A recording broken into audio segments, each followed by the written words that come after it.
Good morning mga tol! Second day na ng Ilocos trip natin. Medyo late kaming nagising nitong second day kasi pagod sa biyahe kaya 8 AM na ata kami nagising nitong araw na to. Magbe-breakfast pa lang kami dito sa taas ng restaurant. Ito yung mga nasa menu pala nila, mga typical breakfast lang yan, long silog, tosilog. May kasama naman na siyang drinks, mamimili ka kung coffee or juice.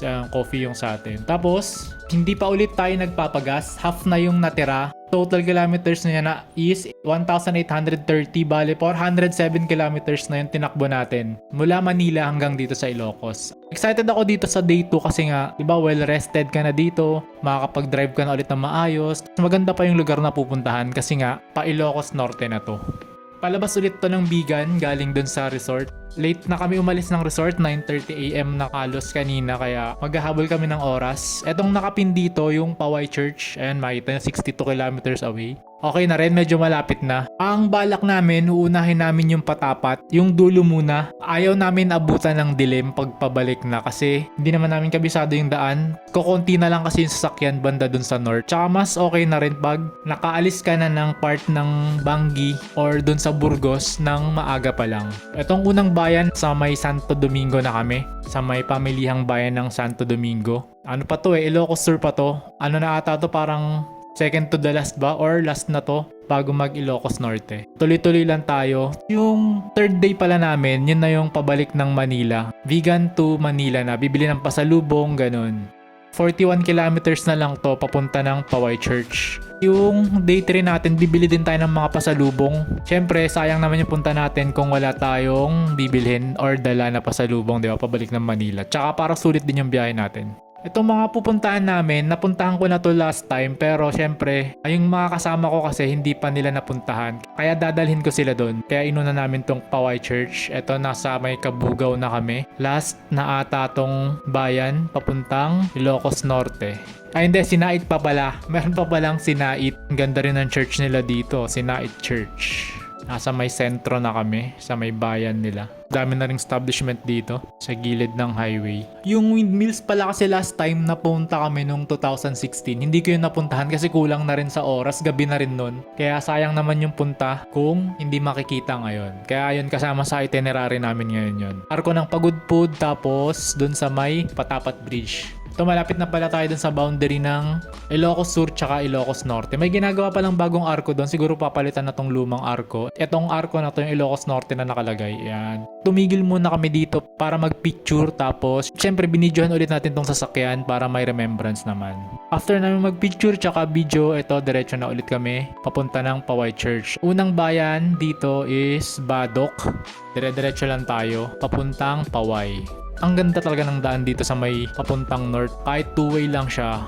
Kukunti lang yung mga sasakyan. Hindi siya yung lubak-lubak. Kaya okay mag-drive dito. Tapos ganyan din ulit yung makikita mo. Clear skies, tulay, bundok, yan, ganyan. Nakailang tulay na tayo simula kahapon, di ba?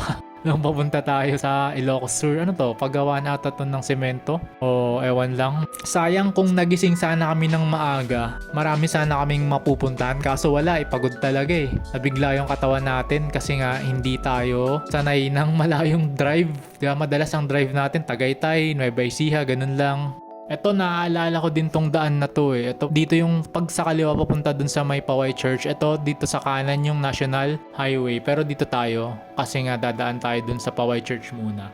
Naalala ko to kasi nung nagbike kami, dito din kami dumaan nun. Pero sakto may cruise ship pa dito. Saktuan pa natin, ganda. Nasa gilid na ulit tayo. Corimao to eh. Corimao, Ilocos Norte. Corimao ba? Corimao. Basta ganun. Corimao, Ilocos Norte. Bago siya pumasok ng Paway Church. Oh, 'di ba? Ang ganda. Walang ganong sasakyan dito, kaya masarap mag-drive. Ganyan, ang luwag din ng kalsada. Ay, hindi naman siya maluwag. Maganda rin yung kalsada nila dito. At lang hindi pinapabayaan yung kalsada nila dito. Ito na yung arko ng Paway. Medyo malapit na tayo sa may Paway Church. Kasi isa to sa mga pinupuntahan din dito sa Ilocos Norte. Kaya hindi dapat mawala to sa itinerary mo. Kitang-kita na yung sa may church. Kanan tayo dito, ikot. Hanap lang tayo ng parking dito sa may Paway Church. Lipat lang tayo dito sa may left side. Kaliwa lang tayo dito.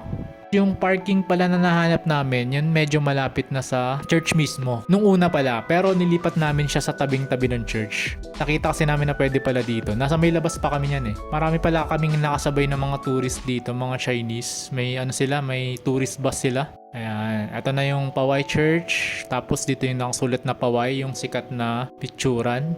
Videoan lang din natin yung buong church dito sa malayo. Meron akong picture nito sa bike ko eh. Sa fixed gear ko, yung nagbike kami. Pakita ko na lang yan. Tapos ito yung loob niya. Tapos ito yung gilid niya, yung tower. Yan, katabing katabi. Diba? Ang daming tao. Pero okay lang din naman. Kasi maganda kasi talaga dito kaya pinupuntahan. Ayan, binidyoan ulit natin yung Nissan Terra. Ang dumi na nung gulong. Medyo namumuti na kasi naulanan nga, diba? Tapos naputikan. So, yun. After namin, umalis na ulit kami. Ang next naman na pupuntahan namin is yung Malacanang of the North. Ano lang siya, malapit lang siya, nasa 10 to 15 minutes lang ata yung biyahe niya. Kaya yun na yung sinunod namin na puntahan after dito sa Paway Church. Okay, 8.7 kilometers away. Nasa may Malacanang of the North na tayo. 11:37 AM, nandun na tayo sa destination natin. Magla-lunch na pala to. Saglit lang din kami doon sa may Malacanang of the North kasi nga naghahabol na kami ng oras.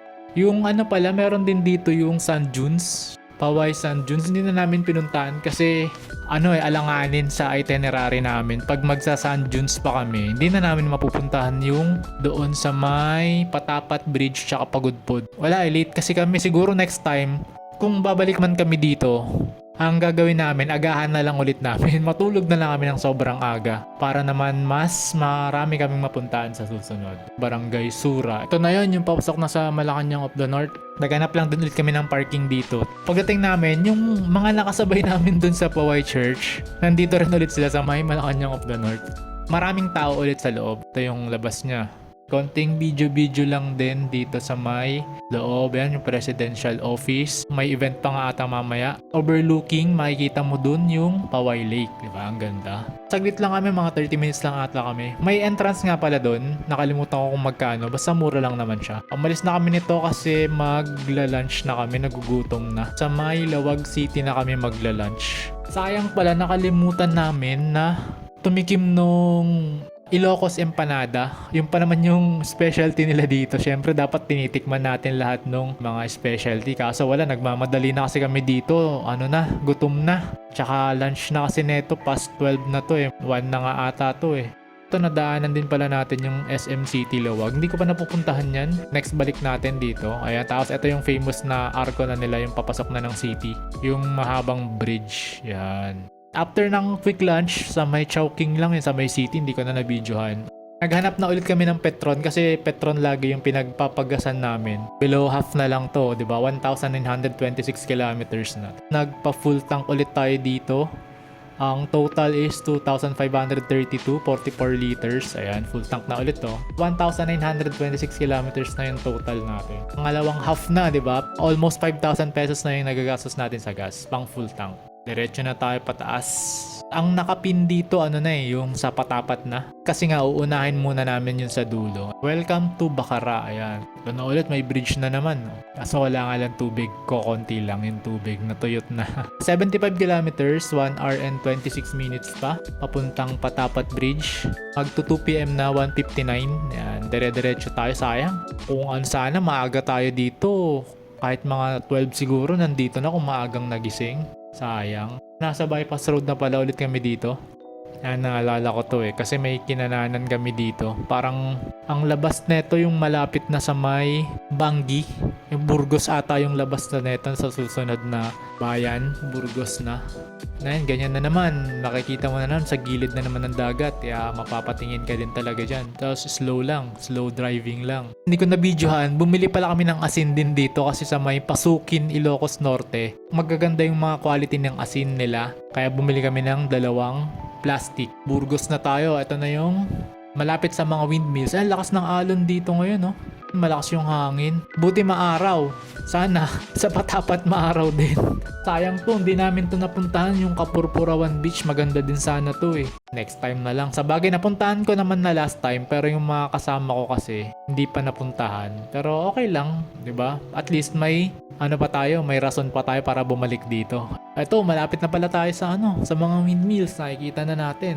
Sa may harapan, ayan, nakikita na natin. Papalapit tayo ng papalapit, oh. Ganda, di ba? Saan ka makita ng ganyan? Dito lang. Ay hindi, meron din pala sa Pililya. Kaso hindi ganito kadami. Mas marami talaga dito kasi mas malakas ang hangin dito sa may Ilocos Norte. Bayan na ng Bangi. Dire-diretso lang tayo. Mamaya tayo pupunta dun sa may malapit sa mga windmills hapon. After nga nung Patapat. Tsaka sa arko ng Pagudpud. Gusto ko talagang mag-drive ng malayo kahit na alam mong nakakapagod.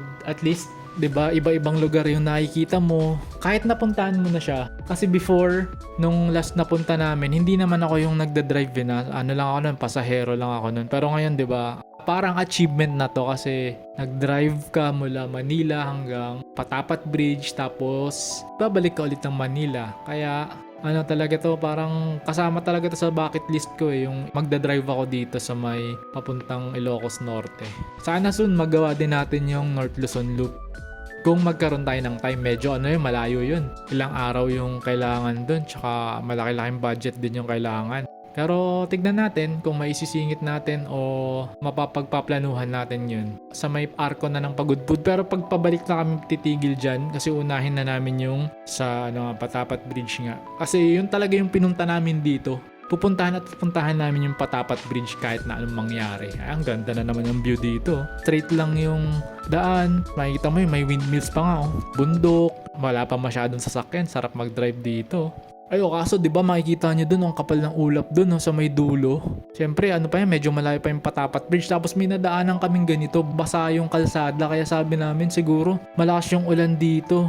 Palapit na ng palapit, oh. Kapal ng ulap, oh. Tsaka nagdidilim na, wala ng araw sa ibang part. Tapos ito, ayan, 'di ba? Basa pa yung yung kalsada. Tsaka may na to, medyo umaambon-ambon na konti dito. Kaya parang nakakapanghina kasi nga sayang naman kung maulan yung view doon mamaya sa Patapat. Pero wala wala tayong magagawa. Ganun talaga. Nasaktong ganito yung weather. Acceptance na lang yan.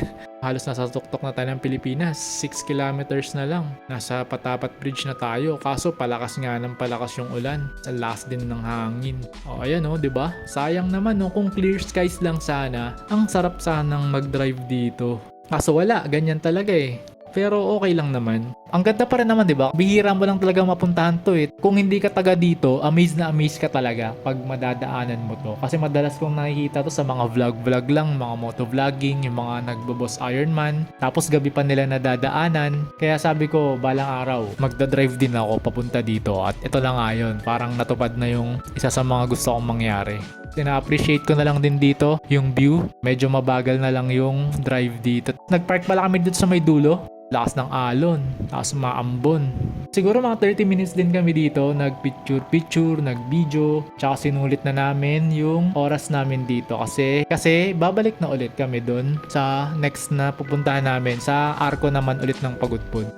Tignan mo hanggang pag-uwi namin, ang dilim pa rin Balak sana namin mag-antay na umaraw o mawala yung kahit konting ambon lang. Kaso wala talaga. Hindi pinalad sa weather, natutuyo na yung daan dito. Ibig sabihin, hindi ganun kalakas yung ulan dito. Sa Pagudpud lang talaga yung ulan na malakas. Dito na ulit pala tayo dun sa sinasabi ko kanina na magandang daan. Yung kabilang side naman, sa pabalik na side naman tayo, maganda pa rin. Kasi nakakakita ka pa rin ng ganyan. Rice fields, may bundok, tapos isang mahabang straight na kalye. Ayan, sakto pa yung sa araw. Paano na to? Palubog na yung araw. Medyo malapit na rin tayo sa may arko ng Pagudpud.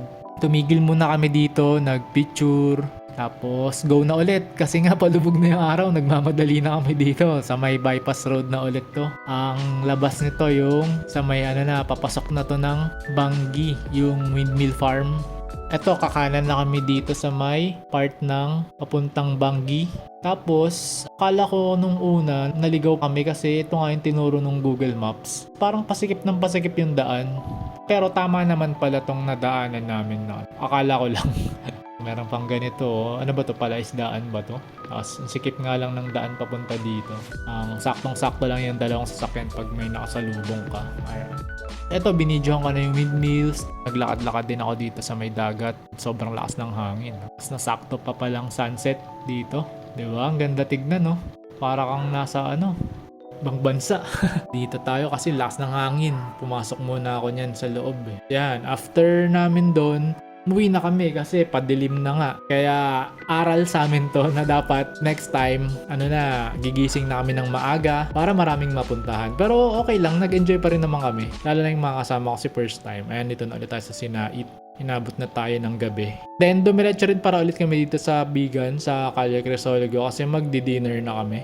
Di ba yung kinainan natin resto last time? Tapos dito naman kami sa may tapat, yung Cafe Leona. Tapos ito yung menu nila. Alam ko marami ditong mga sinaserve. May mga Japanese na putahe pa nga dito. Pero yung pinili namin, yung sa pang Ilocos pa rin, di ba? Ayan, yung magnet sisig. Tapos ito, ano ba to? May ano ba yan? Vegan longganisa. Tapos chicken teriyaki. Yan. Yung third day pala namin, ito na yung pabalik na kami ng Manila. Tapos dadaan kami sa mga pasalubong. Syempre yung bagnet, yung vegan longganisa, tapos yung mga dried pusit tsaka dilis dun sa may La Union. Hindi natin papalampasin yan para sulit yung biyahe natin.